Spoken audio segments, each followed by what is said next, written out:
아이들에게 어른들이 곤란한 질문을 할 때가 있죠. 아주 어린 나이 때 말을 막 배우기 시작하는 애들한테 이런 질문을 합니다. 엄마가 좋아? 아빠가 좋아? 그러면 그 질문을 받은 아이들이 어떤 아이는 확실하게 분명히 얘기하는 아이들이 있어요. 저는 엄마가 좋아요. 그리고 어떤 아이는 저는 아빠가 좋아요. 뭐 그런 아이들도 있지만 어떤 아이는 참 곤란해서 그냥 주춤거리는 아이도 있습니다. 엄마가 좋다고 할 수도 없고 아빠가 좋다고 할 수도 없고 눈치만 보는 아이가 있어요. 오늘 본문에 보면 다윗과 요나단이 나오죠. 근데 두 사람의 이야기만 나오는 것이 아니라 그 중간에 누가 있어요? 요나단의 아버지 사울이 있습니다. 그런데 다윗과 요나단은 굉장히 가까운 친구예요. 뭐 왕자와 그리고 사울의 부하 다윗이 아니라 진짜 둘이 좋아하는 그런 관계예요. 그래서 오늘 본문을 보면 사울을 가지고 얘기할 때 뭐라고 호칭하냐면 요나단은 내 아버지라 그래요. 하지만 다윗은 요나단에게 내 아버지는 어떻고 또 내 아버지는 어떻다 이렇게 계속 그 왕을 두고 내 아버지 친구 사이에 할 수 있는 이야기잖아요. 굉장히 사적으로 가깝다는 얘기죠. 그렇게 가까운 친구입니다. 근데 문제는 그 가까운 친구의 아버지가 나에게는 원수와 같은 사이에 내가 원수로 살고 싶지 않은데 그가 나를 죽이려 하니까 쫓기는 입장이 다윗이잖아요.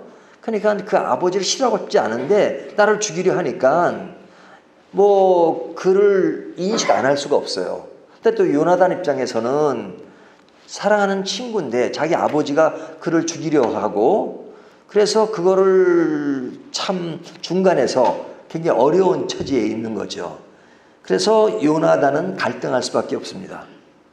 그렇다고 아버지를 따라가자니 친구를 배반하는 것 같고 또 친구를 위해서 모든 걸 그에게만 그를 생각하고 아버지 그를 완전히 무시하면 또 아버지에게 배반이 되니까 이럴 수도 없고 저럴 수 없는 그런 상황에 놓여 있잖아요. 그래서 그런 사이에서 지금 다윗의 입장은 굉장히 절박하잖아요. 그러니까 다윗은 친구를 보면 좀 모든 걸 건너뛸 수 있는 그런 부분인데 그럴 수도 없고 그래서 굉장히 힘들어하는 그런 상황에 놓여 있습니다. 이런 상황에서 이제 오늘 본문에 보면 둘이 대화하는 내용이에요. 두 사람이 대화하는 내용인데 그 대화 가운데 어떤 내용들이 전개되고 있느냐 1절을 보면요. 다윗이 라마 나요스에 도망하여 요나단에게 이르되 자 사울이 아니라 사무엘이 어디에 있었어요? 사무엘이 있는 곳에 있었잖아요. 그것이 라마였어요. 근데 라마에서 더 이상 있지 못하고 지금 요나단에게 갔습니다. 왜 요나단에게 갔을까요? 사무엘에게 같이 있을 수가 없었어요. 왜냐하면 사울이 다윗을 죽이기 위해서 전령 3사람을 보냈잖아요.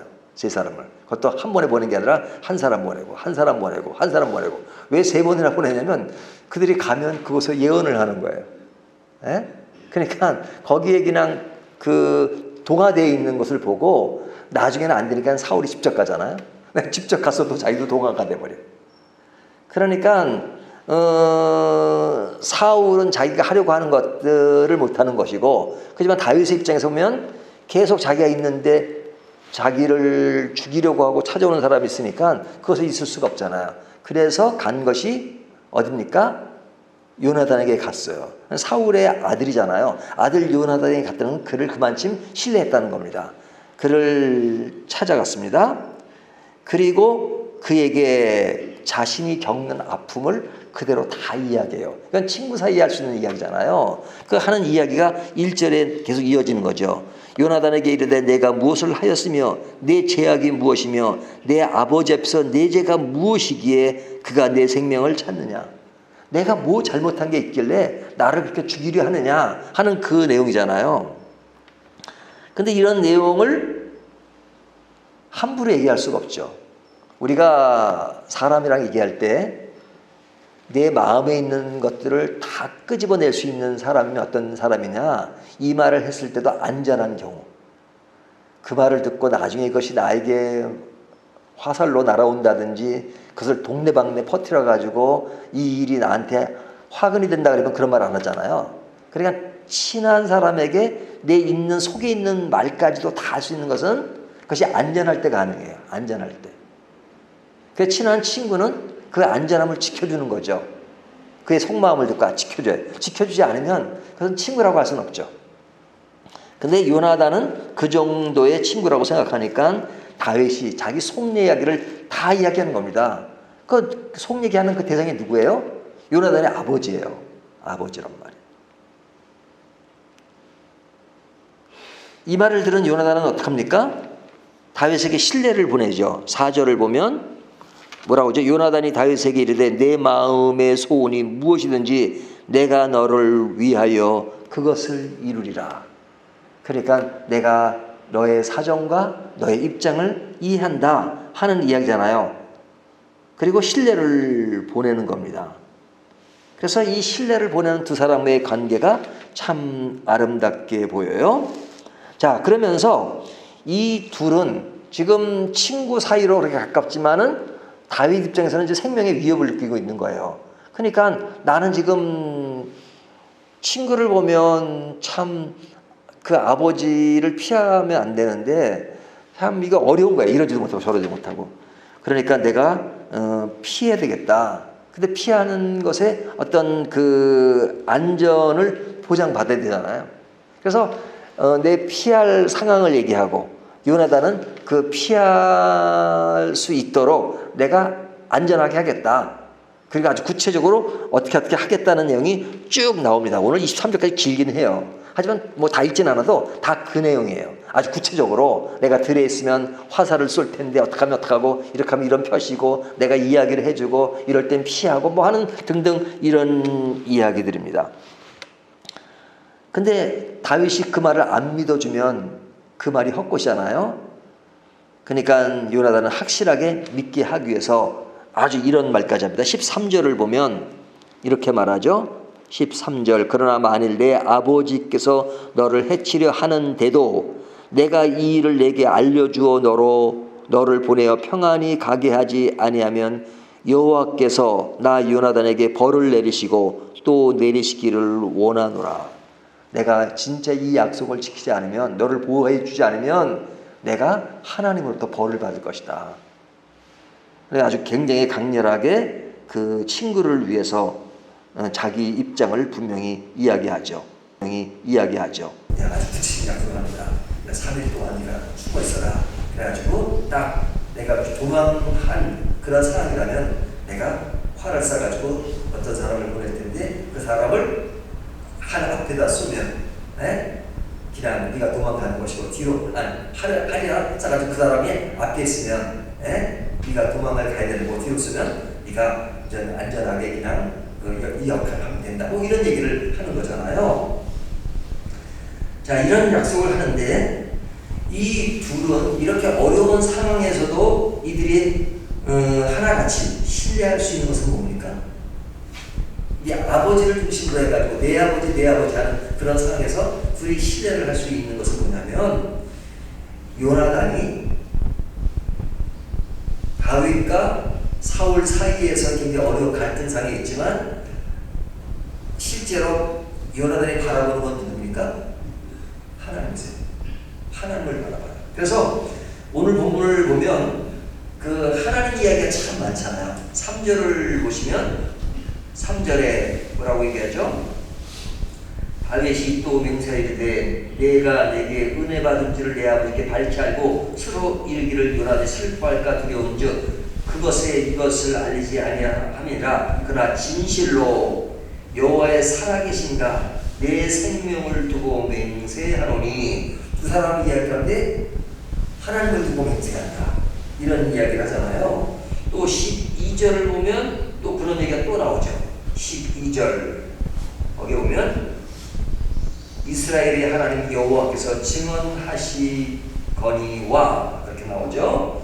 또 14절을 보면요 거기도 그렇게 나오죠. 14절 뒤에 보면 여호와의 인자심을 내가 내게 베풀어서 여호와의 인자심.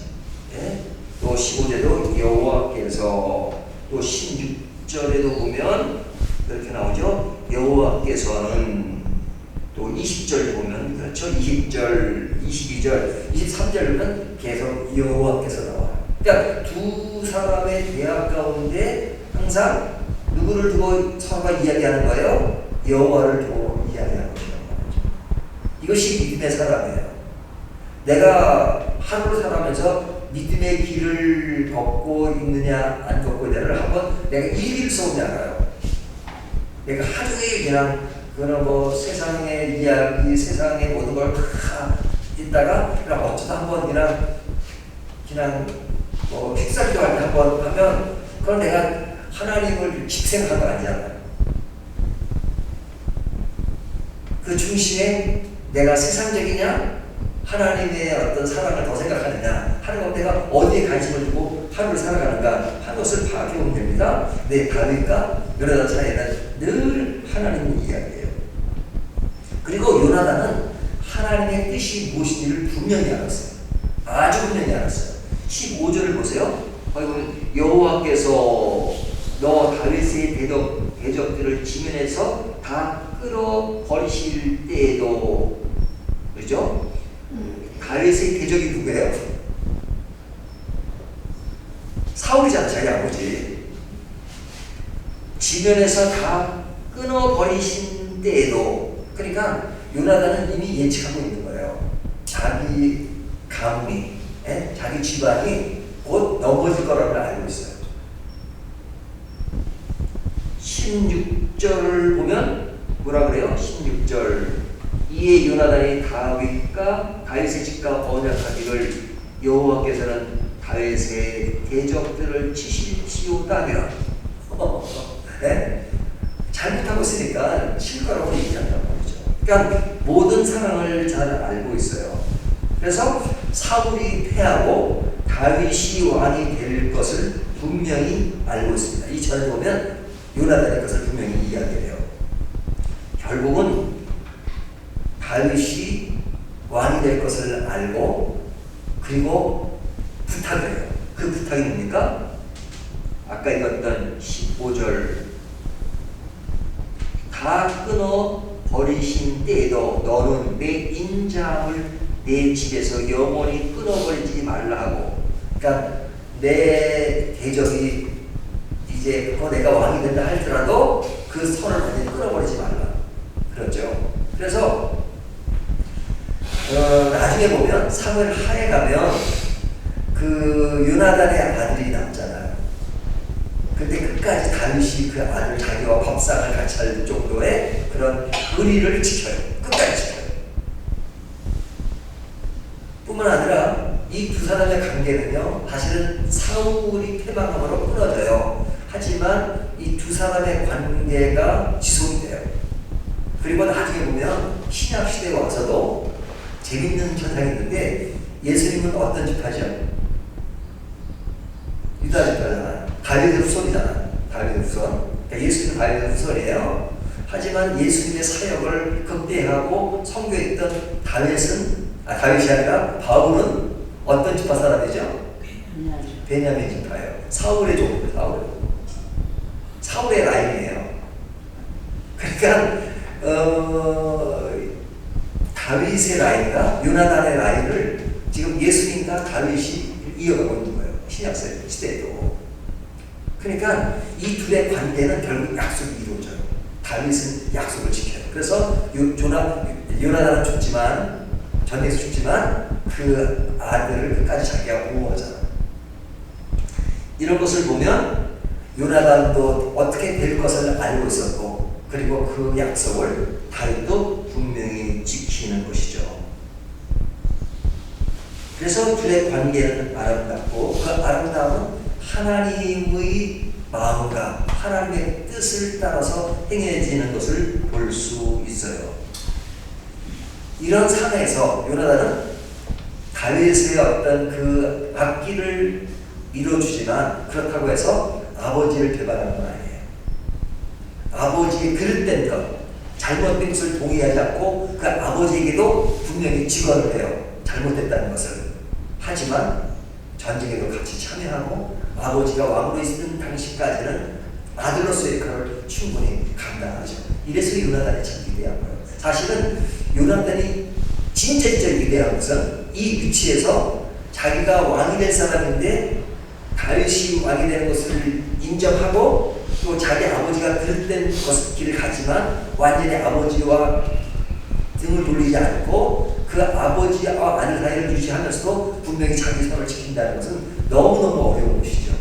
하지만 그 선을 지킬 수 있었던 것은 요나단이 진짜 양 진영에서 갈등이라기보다는 그 모든 것을 주관하시는 하나님의 뜻을 헤아렸기 때문에 그것이 가능했던 것입니다. 그렇기 때문에 제가 지난주 그제도 늘 강조하고 있는 것이 뭐예요? 우리의 중심에 누가 계셔야 된다고요? 하나님이 계셔야 됩니다. 아내 사랑도 하나님을 중심으로 사랑이 이루어져야 되고 남편 사랑도 친구 사랑도 우리의 모든 교우 사랑도 하나님이 빠져버리면 인간적으로 한계가 있어요. 그래서 진영 논리라는 게 위험하게 왜 그런지 아십니까? 뭐 정치 보면 진영 논리라는 게 많이 나오잖아요. 진영 논리가 위험한 것은 어느 누구도 완전하지 않기 때문입니다. 어떤 정치인이 완전한 정치를 했습니까? 잘못하는 것도 있고 잘하는 것도 있고 그렇잖아요. 잘하는 것은 박수치고 내가 어떤 쪽을 지지한다도 잘하는 건 박수치고 반대쪽에도 박수 쳐주고 못하는 것은 내 힘이라도 질책하는 것이 인간의 마음이에요. 하지만 하나님은 완벽하세요. 하나님은 0.0000이라도 불안함이 없어요. 완전해요. 그렇기 때문에 하나님 보시는 거 하시는 거 뭐가 아니에요. 무조건 거친형 논리야. 하나님 무조건 진행, 무조건 하나님. 그렇기 때문에 하나님 안에 서야 되는 겁니다. 믿음이라는 것은 다른 게 아니에요. 하나님 하시는 거 보고 나한테 잘해주시면 하나님 따라가고 못해주시면 안 해. 하나님은 잘해주시는 것들은 무조건 하네. 무조건 하나님 모르니까. 하지만 인간은 어느 누구도 아버지라 하더라도 요나단은 진영 논리에 서진 않아요. 그러나 아버지이기 때문에 아들을 긍정하죠. 그러나 확실한 진영 논리는 뭐예요? 하나님 앞에 서는 거죠. 하나님 안에 서는 거죠. 그리고 하나님 안에서 분별하는 겁니다. 아버지의 잘못된 걸 잘못됐다고 이야기하고 하지만 만수에 변화가고 또 다윗이 확실하게 하나님이 인정하고 보장하는 왕의 길을 가릴 때는 또 뒤에서 지원하고 이것이 아름다운 신앙인의 모습이 아닐까요? 오늘 우리가 살아가면서 많은 선택을 하고 살아가게 됩니다. 선택할 때 그 선택의 기준이 뭐냐? 그것은 늘 강조하는 것이지만 또 그런 정답밖에 나올 수 없지만 늘 하나님을 생각하는 것. 그래서 우리가 늘 말씀을 읽고 기도하는 겁니다. 말씀과 기도는 하나님의 뜻이 무엇인가? 내 뜻을 실현하기 위해서 하나님이 어떻게 하시는 것이 아니라 내가 하나님께 순종하기 위해서 하나님의 뜻을 살피는 것이에요. 그래서 말씀도 보고 기도도 해야 하는 겁니다. 하지만 말씀 볼 때 조심해야 될 것이 있어요. 우리는 하나님 이렇게 직접 말씀하시니까 성경을 통해서 말씀하시잖아요. 성경의 본 뜻을 잘 이해해야 돼요. 본 뜻을 잘 이해 못하면 굉장히 오해할 수가 있어요. 성경에 보면 하나님 우리를 시험하십니까? 시험하지 않으십니까? 어떤 성경부들은 시험하신다고 하고 어떤 성경부들은 시험하지 않는다고 하잖아요. 그러니까 우리가 단어 하나만 가지고 얘기하면 안 되고 성경 전체 문맥 속에서 봐야 돼요. 단어 하나만 가지고 얘기하면 굉장히 위험할 수 있어요. 어떨 때는 하나님이 시험하신다 그리고 어떨 때 시험 안 하신다 그래요. 하나님은 시험하지 아니하시는 하나님 신이 야고보서. 근데 그때 시험하지 않는다는 것은 하나님이 temptation에 유혹하지 않는다는 거예요. 그래서 약간 신학적인 의미가 늘 우리가 이해를 해야 성경을 제대로 이해하는 것처럼 그것이 없으면 그냥 문자 하나만 가지고 얘기한단 말이죠. 어떨 때 왜 시험을 하지 않는다 그리고 왜 시험하시냐 하는 뜻을 이해해야 돼요. 어떨 때는 의인이라고 그러고 어떨 때는 죄인이라고 그러잖아요. 어떨 때는 이렇게 막 이것이 섞여 있는 것처럼 보이잖아요. 어떤 신학적인 그런 지식이 기반되어 있을 때 그걸 정확하게 해석을 할 수 있어요. 하지만 그것을 모르고 그냥 단어 나오는 것을 보면 이렇게 오해할 수 있는 부분이 상당히 많죠. 자, 오늘 이 말씀을 가지고 우리가 하나님의 말씀을 늘 따라가는 저와 여러분 되시기를 주님의 이름으로 축원합니다.